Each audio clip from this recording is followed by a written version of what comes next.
vamos a sumar al análisis a Simón Colmenares. Él es conferencista internacional y escritor, aparte de especialista en neurociencia, conflictos no convencionales y guerras de quinta generación y presidente de Profuturo Centro UNESCO. Hola Simón, ¿cómo andás? Hola, saludos, feliz tarde. Excelente esto que se está dando, ¿no? Desde el punto de vista de estos cambios a nivel mundial. Totalmente, y precisamente Simón, recién escuchábamos a la vicepresidenta ejecutiva de Venezuela y ministra de Hidrocarburos, Delcy Rodríguez, que ha manifestado que el 26% de la producción petrolera mundial y el 46% de las reservas del planeta están hoy bajo medidas coercitivas unilaterales. Entonces, Simón, si casi la mitad del futuro energético global está siendo condicionado por este tipo de sanciones, ¿estamos ante una reconfiguración del mapa geopolítico donde el petróleo deja de ser no solo un recurso, también se convierte en un instrumento de contención estratégica de algún modo? El petróleo siempre ha sido un instrumento de contención estratégica. En el caso de Venezuela, de 1922, que empieza a surgir el petróleo, ya generó conflictos, ya empezaron a haber golpes de Estado, a quitar presidentes que podían ser afectos a este tipo de políticas, ¿no? De control de los hidrocarburos. Por eso bien interesante esto, pero en los 125 años anteriores es algo que ha condicionado, ¿verdad? Esa unipolaridad y también la búsqueda del poder. Y tomamos en cuenta, pues, es la energía que mueve al mundo, tanto el gas como el petróleo. En caso del petróleo, ya lo sabemos, y Venezuela que tiene las mayores reservas del mundo, también está el gas en el planeta, lo que es a nivel doméstico, a nivel industrial, a nivel comercial, se mueve con el gas, la gran mayoría de las cosas en el planeta.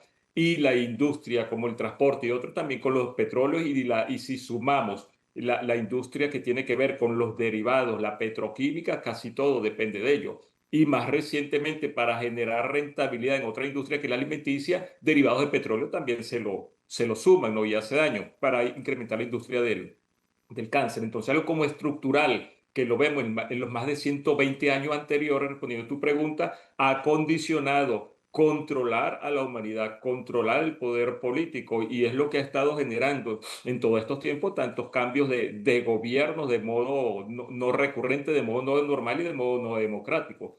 Eso tiene mucho que ver con Irak, tiene mucho que ver con la caída de las Torres Gemelas, tiene mucho que ver con Libia, con Siria, más reciente con Irán también, el control de esa área. Se opone simplemente Irán para que eso esté ante los intereses, ¿verdad?, de estas personas que buscan el control total, sobre todo del sionismo. Totalmente, Simón. Aparte, el petróleo, por supuesto, que influye en el día a día, influye en todo, en el bolsillo de la persona, en la logística, en lo laboral, absolutamente influye, es el centro de todo. Pero quería preguntarte, ¿qué lugar ocupan los acuerdos con países como, por ejemplo, Rusia, Irán o también otros miembros del BRICS en una posible nueva arquitectura energética global liderada desde el sur? Sí, eso es excelente, ¿no? Sobre todo lo del BRIC, ¿no?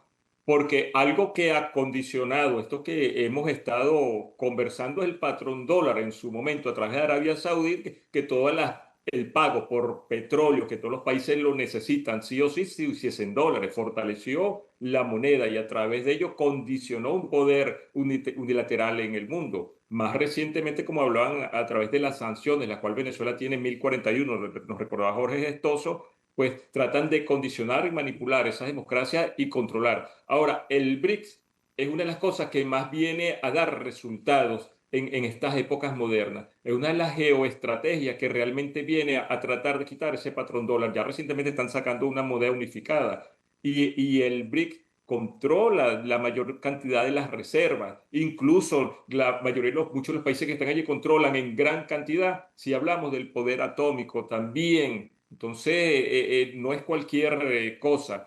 Y fíjate, el presidente Donald Trump, en medio de sus locuras geopolíticas, está condicionando, en este caso, a Brasil. Manda una carta subiendo 50% los aranceles por el simple hecho de querer someter a juicio a Bolsonaro, pero también, sobre todo, a consecuencia de los BRICS. También a los países BRICS están tratando de ponerle esos impuestos y esos aranceles. O sea que sí es una gran salida y un punto de cohesión de los países que dan salida a ellos, no solamente a la industria petrolera. Recuerda que allí también está sumado China, que es uno de los grandes consumidores también de ellos, pero también la nueva ruta de la seda, la parte comercial. Maneja tanto el comercio mundial como todas las grandes reservas para beneficio de la humanidad, porque lo otro que conocemos ha sido simplemente para usufructuar todas esas partes energéticas y las reservas naturales y las renovables y las no renovables, pues simplemente para saquearlas. Ha sido la historia de Latinoamérica y gran parte del mundo y africana en los últimos más o menos 150 años, el saqueo de todos sus recursos naturales, los renovables y los no renovables. Tal cual lo que aportaba Simón, porque por un lado Trump dice que no es amenaza, que los BRICS no son amenaza, pero por otro lado los condiciona con esos aranceles. Entonces, ¿hasta dónde no es amenaza, verdad?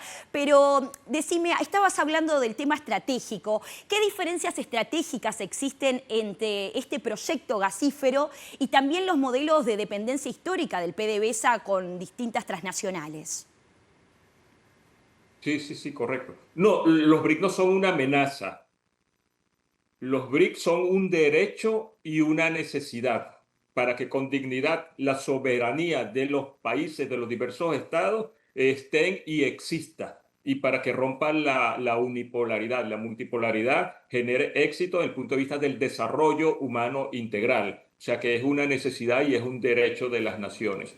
Por lo tanto, debe estar y va a seguir. Entonces, fíjate, lo energético, Bueno, gasífero, y que justamente se Simón, está dando el foro de países exportadores de gas. Ajá, te Simón, escucho. discúlpame acotar, en cuanto a cuando me refería de amenaza en el sentido de que Donald Trump se siente amenazado en cierto aspecto con los BRICS, con todo este desarrollo de los BRICS, todo lo que están representando hoy en día. En ese aspecto es que te hice esa acotación, pero muy prudente decir que, por supuesto, todos sabemos que es una amenaza, pero en cierto aspecto para Trump lo siente de determinada manera por algo el aumento de sus aranceles también. Discúlpame la interrupción. No, no, no, bien válido, porque aclara más todo ello. Es obvio, esa necesidad y ese derecho rompe con las amenazas que son ellos quienes las han estado ejecutando y ejerciendo. Por supuesto, cuando yo menciono que esto genera multilateralidad y rompe, ¿verdad?, con la unipolaridad, la hegemonía dominante después de la Segunda Guerra Mundial que ellos han mantenido con sus aliados, para ellos es una amenaza, para ellos. Si para nosotros nos genera soberanía, nos genera dignidad, nos genera desarrollo, es porque el modelo que ellos han impulsado ha sido de la mano del antidesarrollo. Ha generado desarrollo incluso para sus intereses, para su empresa, ni siquiera para la nación de ellos. Por eso, fíjate, hay mucha pobreza también en esas naciones que ellos mencionan desarrolladas, hay mucho consumo de narcóticos, de droga, hay muchas enfermedades, se ha privatizado la salud, la vida está privatizada. Por lo tanto, aparte que una necesidad, por supuesto, atenta contra ese modelo de dominio, de hegemonía y que daña al ser humano. Es necesario, atenta contra ellos, obviamente contra ese mal modelo. Totalmente, totalmente. Respondiendo al otro, desde el punto de vista de los países exportadores de gas que nace en 2001, Venezuela forma parte del 2002, ¿verdad? El foro de países exportadores de gas o con grandes reservas de gas, el cual hay 12 países más o algunos observadores. Es algo geoestratégico, geoestratégico. Y es interesante, fíjate cómo se está dando. Venezuela, a pesar de las 1041 sanciones unilaterales que tiene la oportunidad y desde 2024 se está dando, ¿verdad? En alianza con lo que es de Trinidad y Tobago. Trinidad y Tobago, por otro lado, tiene una gran necesidad que tiene su planta de licuefacción de gas parada en gran medida. 36% de la capacidad instalada de esa planta no está funcionando porque no tienen la materia prima. A su vez, ellos no funcionan como países de aquí, de cercanos a las costas venezolanas, simplemente, ¿verdad? Ellos van de la mano de la Shell, que es una mega industria, ¿verdad? Una transnacional británica, que también son aliados de los Estados Unidos. Entonces, fíjate, esa unión ha permitido que ese proyecto vaya avanzando desde que estaba Biden a través de Trinidad y a través sobre todo de la Shell. ¿Pero por qué? Porque eso es una necesidad en Europa. Ese va a funcionar y es el último tramo que se va a hacer, un gasoducto que va desde Venezuela en un campo, ¿verdad? El campo Dragón, que va a llevar ese gas, por eso llama que se va a exportar, ¿verdad? La primera molécula de gas. Entonces no es una molécula que es un frasquito, No, eso va el primer compuesto atómico de esa molécula, como la primera gota que se exportaría de agua. O sea, es un hito que se puede realizar a través de ese gasoducto de 17 kilómetros. Podemos comparar el por qué es una necesidad para Europa a través de la Shell y por qué la Shell está impulsando en Estados Unidos que sí se permita y lo cual han estado permitiendo, porque en Europa no hay gas por el conflicto que ellos generaron en Ucrania, Rusia, que era el gran vendedor o facilitador de gas para toda Europa, sobre todo en Alemania. Allá tenemos el Nord Stream 1, el gasoducto, que son aproximadamente 1.220 kilómetros. El de Venezuela que se está construyendo son solamente 17, porque está muy cercano allí en el Caribe, esta parte de Trinidad y Tobago y Venezuela. Muchis Y el sí. Nord Stream 2, que era el que iba a apoyar, sobre todo en esta época, a Europa, fue bombardeado y no están mandando esa parte de gas desde Rusia a Alemania, sobre todo. Entonces, a través, Europa lo necesita y para la Shell es un negocio y por eso se ha impulsado esa permisología. Y es permisible y es posible. Por eso la vicepresidenta, que a su vez comparte como la regente, como la jefa de la parte de hidrocarburos de Venezuela, lo va a entender. En los próximos 2 años va a darse eso y se ha avanzado desde 2024 que se ponga en venta esa primera molécula de gas venezolano. Por primera vez se va a exportar y viene de la mano de que pueda ser sacado, de que pueda ser llevado a través de terceros empresarios, en este caso la Shell, y junto con Alianza de Trinidad y Tobago pueda apoyarse, ser licuado en las plantas de Trinidad que lo necesita y llevado a Europa sobre todo.